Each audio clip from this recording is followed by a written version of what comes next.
Hey everyone, welcome to my channel, Books, Girls, and Purrs. My name's Leslie, and it is Sunday, so we're going to be having a spoiler discussion about the Stygian Society. This is a anthology that very specifically chose authors that also have a YouTube channel. I really like that idea. It gives a sense of like a community feel, and in fact, the publisher has a YouTube channel where there are interviews with every single one of the contributors of this anthology. I thought that was really cool. I already started watching several. Um, I was pleasantly surprised that Jolene Smith from, I think, Book Adventure Girl has a contribution. She's a booktuber and now an author. And I believe she's in Canada. Her channel focuses on Canadian literature. And so I was really excited to read her story. And I'll go back to that into a second. Um, what I like about this so much, which I said in my kind of like quick overview this past Wednesday, is that this book captures more of a vibe than necessarily needing to define itself within one genre. It's very expansive when it comes to genre. Some of these evoke like a gothic tale, there's mythology, there's science fiction, there's like crime thriller. It just really runs a gamut, and it was just really cool to read, especially for someone like me. Uh, I I like reading from any genre, so this really works for me. But also, I tend to gravitate towards material that has to do with just like difficult topics. And this past year, I've read a couple of nonfiction, just heavy duty nonfiction, and it really took a toll. So reading this kind of material feels like a refresher in the way, or just like a part of the decompressing process between larger, heavier nonfiction material. So, in case you're also looking for a reprieve of some sort, this is definitely a way that you could find that, I guess, maybe. I don't know. All right. So, I'm going to go ahead and look at my notes as I discuss this.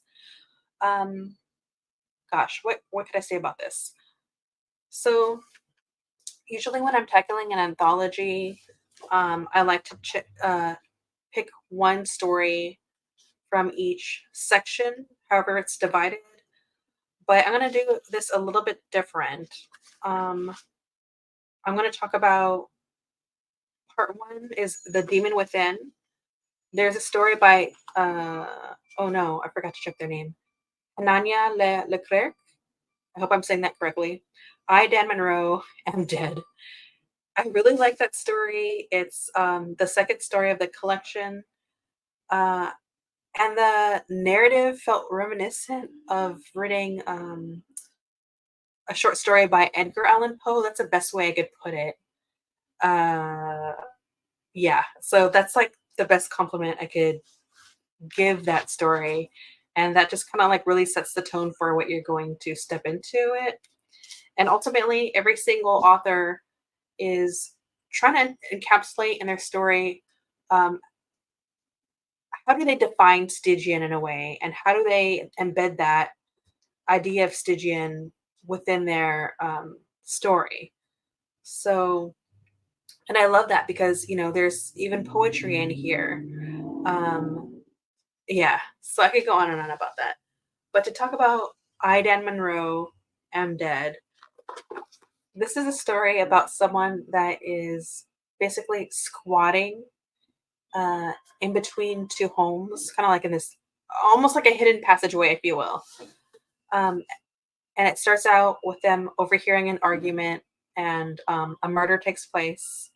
And so this person decides to no longer hide, but instead insert themselves in the situation and kind of like what happens from there. I really liked it. It was so dark. And there's so many stories in here that, like, I guess I could say there's fantasy, I almost felt like there's some of them felt a little bit like high fantasy, and I wasn't really into those. It's not a knock on the authors per se. I just don't think it was my not something I really gravitate towards. And so that's basically why I'm choosing the three that I'm talking about, is because they somehow just seemed like just right. I guess in my wheelhouse when it comes to like uh thrillers and like really globbing onto like the human psyche and just like what people are capable of, basically is what I'm trying to get at. There is this element of like strangers leaning on each other even though they don't even know each other, and it's just so radical, um, and also horrendous what happens. And so that just really stuck out to me, especially since like the character you're reading from, they engage with something and they almost feel like they're having like a bout of deja vu in a way. And so then you get these glimpses of like, okay, who is this person that I'm reading from? And so it was like so great. The next two are from part three, The Next World. I'm skipping the second part, Devil's Bargain. There's nothing I necessarily gravitated towards. Again, that's nothing against the authors. It just, you know, I was kind of going with what was my jam. And that leads me back to a discussion about Jolene Smith. um, I mentioned her earlier. She has a booktube channel. She is so bright, so bubbly, and I enjoy her discourse about can lit. And so when I read this story, I don't know how to say it other than she's so bubbly that when I read this, I was like, this is dark. Like, wow, I didn't know this was in her. And so I'm just a subscriber to her channel. So this particular story, the next to go, is about a group of older women. They're aging, uh they have their bonds, and we know that they basically they're tight friends, and they've seen each other through a lot, and they've also outlived their husbands. It's like a group of four of them, and like three of their husbands have already passed on. I think they're like in their 70s at this point and older. And I guess it's more exploring like, yeah, they were in these relationships, but um is life so bad without them, basically? And so you get like little kind of like, yeah, little glimpses into their past lives, just a little bit. And that really like sows the seed of where the story goes from there. And kind of like seeing how each wife felt about their husband, and how that affects the woman that actually still has a husband that's alive and breathing and everything. There's definitely a twist in this. Uh, I'd have to say that that really intrigued me. And right when I thought that it was going to end, there's like an additional page, because at like 179, they just kind of leave it like this. And I thought the page was going to be done, but then there's like a little bit more. And like the last line is the character gasping on page 179. And I thought, oh wow, that was perfect because I was gasping. So yeah, kudos to that. And the last story I'm going to discuss is Margaret Pennard, Space Ghost Heartbeat. And I'm very specifically bringing this up because not only did this stand out to me, this short story, but Margaret is my author focused TBR project. I don't know if I said that right, but I'm focusing on her work, and she did make a contribution to this collection. I love the title, Space Ghost Heartbeat. I just think that's like really badass. Um, this is a story about from a man's perspective, and he's had a one night stand with a woman, and the way that the prose are styled are really from like the point of view. Oh, hold on while I do this. I'm sorry, I had to stop for a second. Where was I?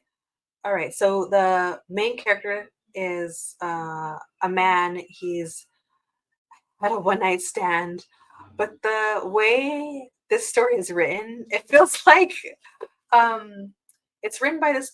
We're getting the point of view of this male character that's very much objectifying a woman, and I get it. He's had a one night stand, but there's something about the way that's written that made me feel like it was written by like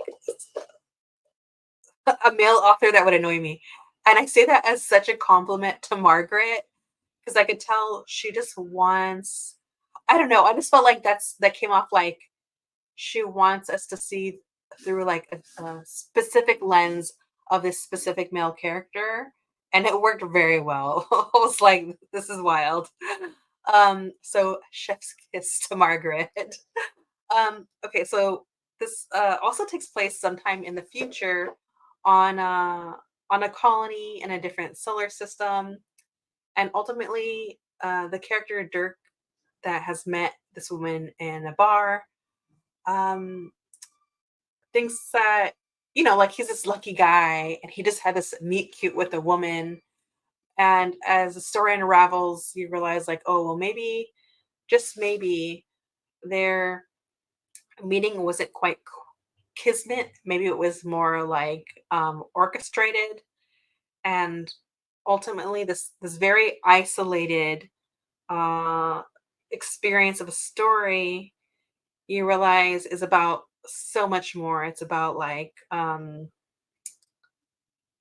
I guess you could say the colonial effects on a ecological system, and that blew me away. I thought that was like very cool where it went, and it's such a short story, so yeah, it really took my breath away with that one. So yeah, if any of that interests you, pick it up. Again, there's plenty of other stories within other genres I didn't really talk about, only because I didn't necessarily gravitate towards those. But I almost feel like this would be a great October read, if anything. So if you've read that, let me know what you think. I'm gonna say 4 out of 5 purrs all the way. It's definitely worth a read. And again, I really enjoyed the experience of a publisher creating something that is geared towards a community that exists and like highlighting that community. So that was really cool. So if you're interested in any of these author tubers, I'm going to go ahead and add the Stygian Society, their YouTube channel below, and then you can check out all the different interviews with the authors. It was pretty cool. All right, with that said, thank you everyone, and I'll talk to you next time.